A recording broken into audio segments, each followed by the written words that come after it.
မြတ်စွာဘုရားကလောကမှာရှိတဲ့လူတွေကို၅မျိုးခွဲပြီးတော့ပုဂ္ဂိုလ်၅မျိုးဆိုပြီးတော့ဟောထားတာရှိတယ်ဒီသုတ္တမှာပုဂ္ဂိုလ်၅မျိုးခွဲဟောတဲ့အခါမှာ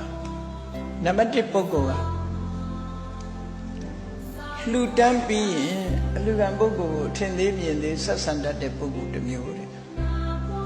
လူတော့လှူတယ်ဒါအလွန်တတိထားစရာကောင်းတယ်နော်လှူဒန်းပြီးနောက်ကိုလူလိုက်တဲ့ပုဂ္ဂိုလ်ပေါ်မှာအထင်သေးမြင်သေးဆက်ဆံတတ်တဲ့ပုဂ္ဂိုလ်အဲ့ဒါတော့ဥရှိအဲ့ဒီပုဂ္ဂိုလ်တွေဟာအထင်သေးတယ်ဆိုတဲ့အကောင်းအဖြစ်တော်လေသူလူတော့လူတယ်အလူခံတဲ့ပုဂ္ဂိုလ်သူကအထင်သေးတယ်ဘယ်လိုအထင်သေးတယ်ဆိုငါလူထားတာငါလူတာအဲ့တော့အလူခံတဲ့ပုဂ္ဂိုလ်ကသူကအထင်သေးမြင်သေးအောက်တန်းလို့ထင်ပြီးတော့ဆက်ဆံငါလူတာစားနေရတာပါဆိုတဲ့ပုံစံမျိုးနဲ့ငါကြွေးထားတာဆိုတဲ့ပုံစံလောကလူတွေကအဲ့လိုရှိတတ်တယ်လေအဲ့တော့ဘုန်းကြီးတွေကြီးပဲလေမအောင်မေးနဲ့ငါကြွေးထားတာဆိုပြီးတော့လေလူတွေကိုထင်သေးမြင်သေးမလို့ကိုမိသားစုတွေပဲနင်ငါမွေးထားလို့ငါကြွေးထားတာဆိုထင်သေးမြင်သေးမလို့မိဘနင်ကိုငါကြွေးထားတာဟဲ့ငါပြောတာနားထောင်သွားမအောင်လေးနဲ့နော်လူဆိုတာသူ့အခွင့်အရေးနဲ့သူရှိတယ်သူပြောတာမှန်ရင်လက်ခံရတချို့ကြတော့တစ်ဖက်သက်ကြီးလေလက်မခံနေ့နဲ့ငါအရင်ထမင်းစားတာလို့ကပြောသေးတယ်ထမင်းအရင်စားတာနဲ့ဘာဆိုင်လို့ဗိုက်ပြေးတာပဲရှိမှာနော်ထမင်းစားတာနဲ့အရင်ထမင်းစားတာနဲ့ဘာဆိုင်လဲဟိုပြောလိုက်ပြောတတ်ကြတယ်ပေါ့နော်လူတွေမှာအဲ့ဒါမျိုးကြတော့ဓာတ်တဝါအဝဆန္ဒတိပေးလူပြီးတဲ့နောက်ငါကြွေးထားတာငါ့ကိုဆရာမလုံးနဲ့ငါကြွေးထားတာငါခိုင်းတဲ့အတိုင်းလုပ်ငါပြောတဲ့အတိုင်းလုပ်ဆိုပြီးတော့အဲ့ဒီလိုအပေါ်စီးယူတဲ့လူမျိုးလည်းရှိတယ်အဲ့ဒီလူမျိုးဟာတရားမရှိတဲ့လူပဲတဲ့လူချင်းတာအပေါ်စီးယူတာမဟုတ်ဘူး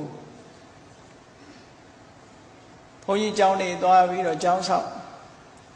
ပြီးတော့ကျောင်းတကာမှကျောင်းတကာကျောင်းအမဆိုပြီးတော့ဘုန်းကြီးပေါ်လာပြီးတော့အုပ်ချုပ်တဲ့လူမျိုးကလည်းရှိတယ်အဲ့ဒါမျိုးရှိအတော့ကြောက်ဖို့ကောင်းတယ်အဲ့ဒါမျိုးနော်အေးတခါကြားဘူးတာပြောရမယ်ဆိုဘုန်းကြီးကျောင်းကိုကျောင်းဆောက်ထားပြီးတော့သူတို့လာတဲ့အခါကျတော့အဲ့ဒီကျောင်းကိုသူကနေချင်တယ်ဘုန်းကြီးကဒီပြင်ကျောင်းနေဒီမှာဧည့်သည်တွေရှိတယ်ဆိုဧည့်သည်တွေမောင်းချပြီးတော့သူတို့ဆောက်တဲ့ကျောင်းသူတို့ပဲနေမယ်ဆိုပြီးတော့လုပ်တယ်အဲ့တော့ဘုန်းကြီးကလက်မခံတော့စိတ်ဆိုးပြီးအဲ့ဒီကြောင်မသွားတော့ဘူးလို့ပြောတယ်။ဘာဆိုင်လဲကိုလှူထားပြီးသားဖြစ်ရမယ်။မုဒ္ဒစာဂီဆိုတဲ့သဘောကဘာလို့ဆိုရင်ကိုလှူတာကိုအတွက်မဟုတ်ဘူးလေ။အစတည်းကစဉ်းစားလေကိုလှူတဲ့ဟာကမုဒ္ဒစာကလွတ်စွန့်ကြဲပြီးတော့လှူတာဖြစ်ရ။ကျောင်းတကာဆိုတဲ့နာမည်ကျောင်းအမဆိုတဲ့နာမည်ကလှူလို့ရတာဟုတ်ပြီ။လှူတာကိုပဲကိုယ့်အကူထားကိုလှူလိုက်တာကိုအလှူလေးပဲအာယုံပြုအေးငါလှူထားတာတောင်လုံးမြောင်းလုံးမလုံးနဲ့ငါလှူထားတဲ့ကြောင်မထိနဲ့ငါလှူထားတာကိုမောင်းချမယ်ဆိုရင်သူဟာကအုပ်ချုပ်မှုပါနေတာပေါ့ငါအိမ်လို့ဖြစ်မနေဘူးလားဒါမျိုးတွေရှိတတ်လို့ပြောပြတာလှူပြီးဆိုလို့ရှိရင်အပြတ်လှူရတယ်လာပြီးဘယ်သူကိုလှူတာလဲသာသနာကိုလှူတာဆိုရင်သာသနာဆိုင်တယ်ငါမဆိုင်ဘူးတန်ခါလှူတယ်ဆိုရင်တန်ခါဆိုင်တယ်ငါမဆိုင်ဘူးရက်ွက်လှူတယ်ဆိုရင်ရက်ွက်ကပဲဆိုင်တယ်ငါလည်းမဆိုင်ကိုလှူထားတာကအပြတ်ပဲကုသိုလ်ရအောင်ပဲချီရဒီပေါ်မှာတော့အုပ်ချုပ်တာတွေဘာတွေတော့လှုပ်ပြီးတော့နေပဲဆိုရင်အကုသိုလ်တွေလာလိုက်ပဲအဲ့ဒီပုဂ္ဂိုလ်ဟာတရားမရှိဘူးလို့ပြောတာနော်လှူထားပြီးတော့အထင်သေးမြင်သေးမလုပ်ရဘူးတဲ့ကိုလှူတာအပြတ်ကိုလှူတဲ့အလှူဟာအပြတ်ပဲဖြစ်ရပြတ်သားလှူတာဖြစ်ရမယ်ဘာမှနောက်ဆက်တွဲမလုံးနဲ့လှူပြီးဆိုလို့ရှိရင်ပြတ်သားအဲ့ဒါလို့ဖြစ်ရဘယ်လိုနေရာကြတော့မပြတ်ရဘူးလို့ဆိုရင်ပြတ်ရင်တော့ပြင်လေနေတဲ့ပုံကိုယ်တွေသွားပြီးမဟုတ်ချုံနဲ့ဒီလိုဆိုလို့လားပြတ်ရင်တော့ပြင်ငါလှုပ်ထားတာနဲ့ဒီလူတွေကောင်းကောင်းမလုပ်ဘူးလို့ငါလှုပ်ထားတဲ့အလူကိုဖျက်ဆီးကြတယ်ဆိုရင်အကုသိုလ်မယူနဲ့လေကိုလှုပ်တာကိုကုသိုလ်ရပြီ ဖြတ်တာကဖြတ်တဲ့လူရဲ့အပြစ်လေ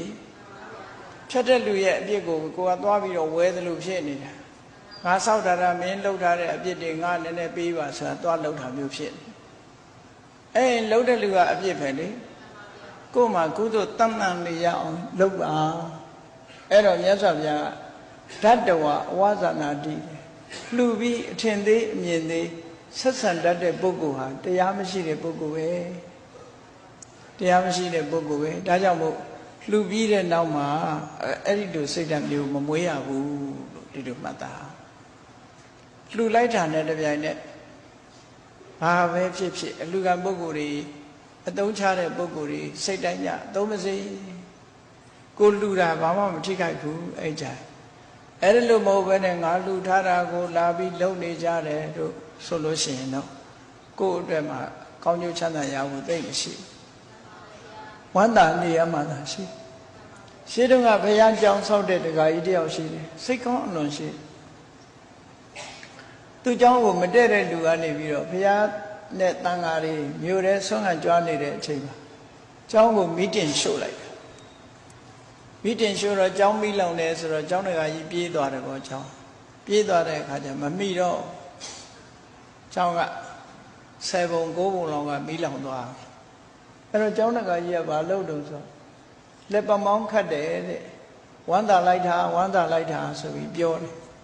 ဘာဖြစ်လို့ဝမ်းသာလိုက်တာတော့ပြောတယ်ငါနောက်တစ်ချောင်းဆောက်လှူရအောင်ပါဆိုဟောအဲ့လိုသာစိတ်ထားတာကြည့်အဲ့လိုစိတ်ထားတာဟာပြက်ပြက်သားသားလှူတာဖြစ်လို့သာဖြစ်တယ်ပေါ့အဲ့လိုမဟုတ်ဘူးဆိုရင်ငါเจ้าကြီးသွားပါပြီဆိုပြီးတော့ငါเจ้าဆိုတဲ့အစွဲလန်းနဲ့ဆိုရင်တက်တောင်သွားလိုက်အောင်နော်အမလီငါကုံထားတဲ့ငွေတွေနဲတာမဟုတ်ငါเจ้าကြီးတော့ကုံပါပြီတော့ဆိုရင်ဒုက္ခတောင်ရောက်သွားတယ်အဲ့လိုမဖြစ်စေရဘူးတဲ့နော်အဲ့ဒီပုဂ္ဂိုလ်မျိုးဟာတရားမရှိဘူးလို့ပြောရတယ်တရားမရှိဘူးဆိုတာကုသိုလ်ရဖို့နဲသွားပြီအဲ့ဒီချိန်ကြဗမာပြည်မှာကျောင်းဆောင်လူပြီးတော့ဘုန်းကြီးနဲ့ရံဖြစ်နေတဲ့ကျောင်းတကကျောင်းပါတွေလည်းရှိတာပဲအဲ့ဒါကောင်းတာမဟုတ်ဘူးမကောင်းဘူးကိုလူတွေကပြက်ပြက်သားသားတခါတည်းလှူတဲ့နဲ့ဓမ္မကုသိုလ်ရမယ်အဲ့လိုဆိုလိုတာကျောင်းနဲ့ဘာမှမပတ်သက်ဘုန်းကြီးတို့ငယ်ငယ်ကနေလာတဲ့ကျောင်းမှာဆိုရင်ကျောင်းအမစိတ်ထားအမတမတော်တယ်စိတ်ထားအမတမတော်တယ်သူဘယ်လိုနှလုံးသွင်းလဲဆိုကျောင်းဆောက်ပြီးဘုန်းကြီးတွေလှူပြီးပြီကျမတို့နဲ့ဘာမှမသက်ဆိုင်ဘူးဒီလိုပဲပြောလို့ရှိတယ်ဘေးရလူတွေနော်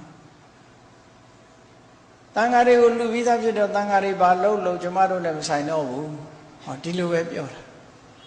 အဲ့ဒါလိုဖြစ်ရမှာနော်အဲ့ဒါမျိုးကြဓတ္တဝအဝဇာနာတိလို့မဖြစ်ဘူးတဲ့ဟောအဲ့ဒါလိုမဖြစ်စေရဘူးဒါတခုနောက်ဒုတိယပုဂ္ဂိုလ်မျိုးကြတော့ဘယ်လိုပုဂ္ဂိုလ်မျိုးတော့ဆိုရင်တံဝါသေနအဝဇာနာတိတချို့လူတွေကအတုနေတာကြာတဲ့ခါကျတော့အယုသေးနဲသွားတယ်တံဝါသေနပေါင်းသင်းဆက်ဆံနဲ့2နှစ်3နှစ်အတူနေလာတဲ့အခါအယောဝင်ရင်အယုသေးတန်တယ်ဆိုတာမျိုးတွေဖြစ်လာအဝေးကလူတွေကတော့ယုသေးလေးစားလိုက်ကြတာသူကြတော့မယုသေးလေးစားမှုမရှိတော့အယောဝင်အယုသေးတန်သွားတယ်ဆိုတာမျိုးရှိတတ်သေးတယ်နော်အဲ့ဒီပုဂ္ဂိုလ်ကြတော့ဘာလို့ဆိုတံဝါသေနအတူနေခြင်းကြောင့်အဝဇာနာတိထင်သေးမြင်သေးလို့တဲ့ဆက်ဆံတဲ့ပုဂ္ဂိုလ်မျိုးတဲ့အဲ့ဒီပုဂ္ဂိုလ်မျိုးလဲတရားမရှိတဲ့ပုဂ္ဂိုလ်လို့ခေါ်တယ်အတူနေသည်ဖြစ်စေလေးစားရမယ့်ပုဂ္ဂိုလ်ဆိုတာအတူနေသည့်အတွက်ကြောင့်မလေးစားရဘူးလို့ပြောရတာမဟုတ်ဘူးအတူနေရင်ပို့လေးစားရဒီလိုဆိုလိုတာပေါ့အတူနေရင်လည်းလေးစားရမှာပဲဖြစ်တယ်တချို့ကြတော့အတူနေခြင်းကိုအကြောင်းပြုပြီးတော့